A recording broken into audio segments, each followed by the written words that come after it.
Kemudian serangan jin secara langsung. Jin bisa menyerang peruqyah secara fisik saat mereka sedang menguasai kesadaran pasien, yaitu saat pasien kesurupan. Pasien menjadi agresif dan memandang peruqyah dengan penuh kebencian, lalu melancarkan serangan seperti memukul atau menendang. Namun terkadang jin juga menyerang peruqyah secara langsung, baik dalam proses ruqyah, selama proses ruqyah ya, maupun setelahnya. Serangan ini dapat berupa sakit kepala karena hantaman jin atau sensasi berat di pundak, sesak nafas, mual hingga muntah. Merinding adalah sensasi yang bisa kita rasakan saat bersinggungan atau berdekatan dengan jin, atau bila energi jin itu sangat besar.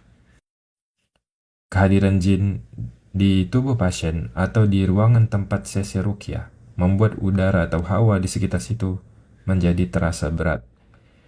Bila peruqyah sedang dalam kondisi fisik yang kurang prima, hal ini dapat memberikan efek buruk baginya secara langsung. Ada juga jin yang berhasil hinggap di badan peruqyah, atau yang biasa kita sebut ketempelan, ya. Itu akan membuatnya selalu merasa letih dan berat, sering bermimpi buruk, mudah emosi, dan gangguan dalam ibadah. Seringkali kita menyaksikan beberapa oknum peruqyah yang dalam sesi ruqyahnya tampak berkelahi melawan sesuatu yang tidak terlihat. Ketahuilah, hal ini ada dua kemungkinan, yaitu benar dan tipuan. Benar atau tipuan. Apabila benar, kalau benar ya, maka biasanya oknum peruqyah seperti ini dibantu khodam. Dia punya khodam dari kalangan jin. Wallahu a'lam. Nah, dengan bantuan khodamnya inilah dia bisa melihat jin yang ada di badan pasien ataupun di rumah pasien, melawan jin itu, menangkapnya, memenjarakannya, atau memindahkan jin tersebut, jin pengganggu tersebut ke tempat lain. Semua itu adalah bantuan dari khodamnya. Pemirsa, sekarang kita bahas tentang bahaya dari tukang sihir. Tukang sihir memiliki pembantu dari kalangan jin yang biasanya disebut khodam atau prewangan. Orang Jawa nyebutnya prewangan. Orang yang punya khodam pada umumnya memiliki sifat kesombongan pada dirinya. Karena merasa memiliki sesuatu, yaitu khodamnya itu, dan merasa dirinya hebat, merasa sakti. Di dalam tatanan masyarakat tertentu, tukang sihir memiliki kedudukan yang tinggi. Mereka diagungkan karena dianggap orang pintar, orang sakti. Mereka didatangi orang-orang yang ingin naik jabatan, mencari popularitas, ingin kaya, ingin wanita, ingin sehat, ingin sembuh, dan juga orang-orang yang ingin mencelakakan orang lain. Tukang sihir tidak senang bila ada orang yang mengungguli dirinya atau mengacaukan pekerjaannya. Dia akan melakukan segala cara untuk menjaga reputasinya. Mengapa ketika seorang peruqyah mengobati orang yang terkena sihir, setelah itu dia atau keluarganya akan mengalami serangan atau gangguan gaib?